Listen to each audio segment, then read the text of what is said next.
جب تک میاں حیات رہے میں نے یہ تاج نہیں لگایا.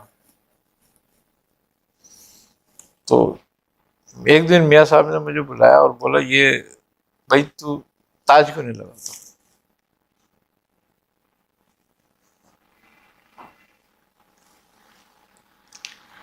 میں نے کہا نہیں میاں میرے پاس ہے نہیں. کہنے کا ہم تجھے 2 دفعہ دے چکے ہیں، کہاں چلا جاتا ہے وہ؟ میں نے کہا میاں وہ تو رکھے ہوئے میرے پاس. تو کہنے کیوں نہیں لگاتے ہو تم؟ میں نے کہا میاں مجھے آپ کے سامنے لگا کے آگے شرم آتی ہے. لیکن کیوں؟ میں نے کہا یہ ہے کہ ہمارا جو کردار ہے وہ تاج کے قابل نہیں ہے، تو اس لیے ہم ڈر کے مارے اس کو نہیں لگاتے ہیں، تاکہ یہ کہ یہ بدنام نہ ہو. ہم بھلے بدنام ہوتے ہیں وہ ایک الگ بات ہے.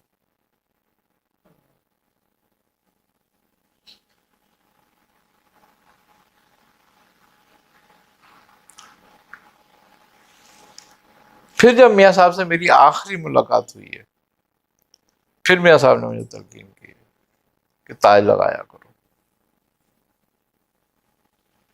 جو سلسلوں کی کچھ اجازت بھی دی تھی میاں صاحب نے اس وقت مجھے، کہ میرے پاس جتنے بھی سلسلے ہیں میں تمام کی تمہیں اجازت بھی دیتا ہوں، اور تمام اوراد اور وظائف کی اجازت دی تھی.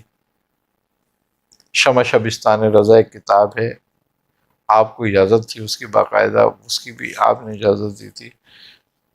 اور جواہر خمسہ اس کی بھی اجازت آپ کو ہوئی تھی، اس کی بھی اجازت دی تھی.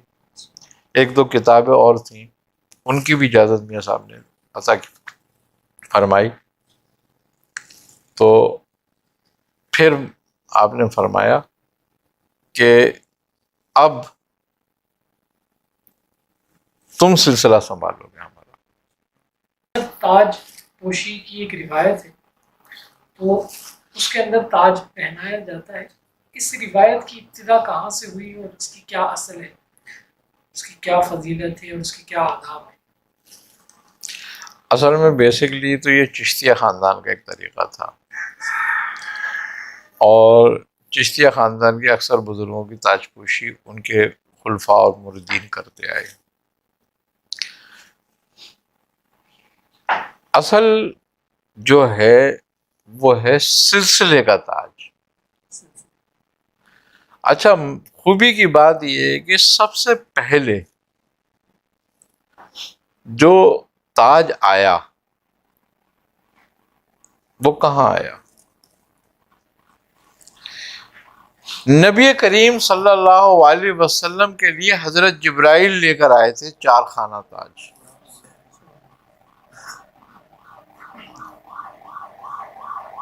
اللہ رب العزت نے آپ کو بھیجا تھا.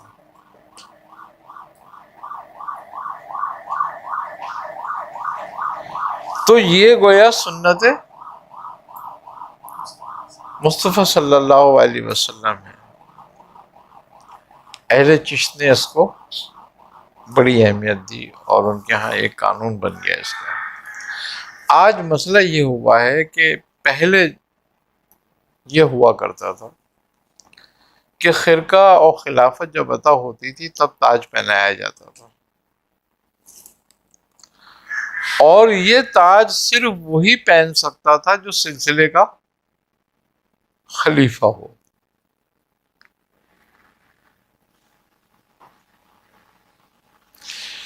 جو خلیفہ نہیں ہوتا اور صرف مرید ہوتا ہے تو اس کو عام ٹوپی پہننے کا حکم ہے، اس میں تاج پہننے کا نہیں. ہمارے جو سلسلے میں تاج ہے وہ یہ تاج ہمارے سلسلے کا ہے نہیں جو ہم لگاتے ہیں. ہمارے سلسلے کا تاج وہی چوخانہ تاج ہے، اور اس میں ایک مینار کی طرح کھڑی ہوتی ہے.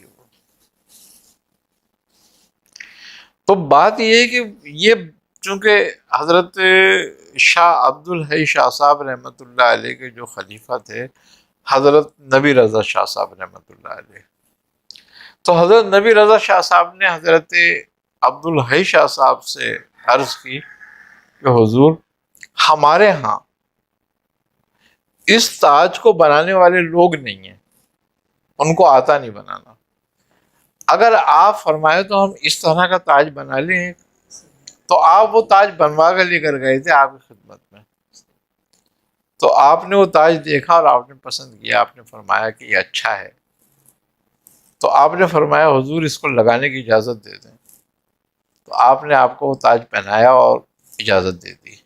تو یہ تاج جو ہے جب سے ہندوستان میں رائج ہوا ابوالعلائی خاندان میں، لیکن ابوالعلائی خاندان میں اس تاج کو لگانے کا صرف خلفاؤں کو اختیار ہے، ایک بات۔ دوسری بات یہ کہ جو ہم یہ پٹکا وغیرہ استعمال کرتے ہیں اور یہ رنگ، یہ بھی خلفاؤں کے لیے ہے خالی، اور پیرانے اکرام کے لیے، عام لوگوں کے لیے نہیں ہے۔ اور اگر کوئی اپنی مرضی سے کرتا ہے یہ، تو وہ توہین کرتا ہے،